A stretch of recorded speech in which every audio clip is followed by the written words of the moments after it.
Nasukol ng mga operatiba ng Balagtas PNP ang isang drug suspect sa ikinasang bypass operation kung saan nakumpiska ang ilegal na droga at isang hindi lisensyadong baril. Patrolwoman Pearl Crystalline Javier sa report.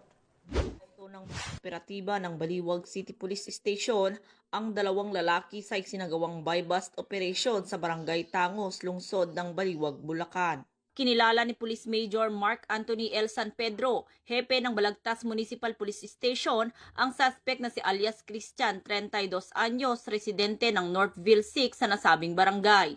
Batay sa ulat, nakatanggap ng impormasyon ang mga tauhan ng Station Drug Enforcement Unit ng Baliwag City Police Station hinggil sa ilegal na aktibidad ng mga suspect. Dahil dito, agad na kinasang operasyon na nagresulta sa pagkakaaresto ng dalawa. Nasamsam mula sa mga suspect ang 3 piraso ng heat-sealed transparent plastic sachet na naglalaman ng hinihinalang shabu at isang caliber 38 armscore revolver na walang serial number.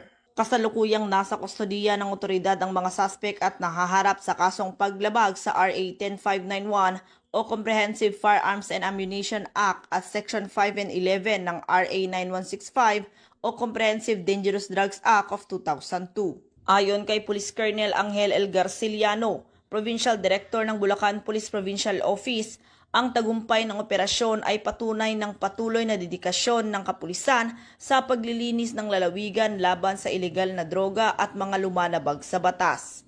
Mula dito sa Bulacan Police Provincial Office, ako ang inyong PNN Correspondent, Patrolwoman Pearl Crystalline Javier, alagad ng batas, tagataguyod ng Balitang Pulis.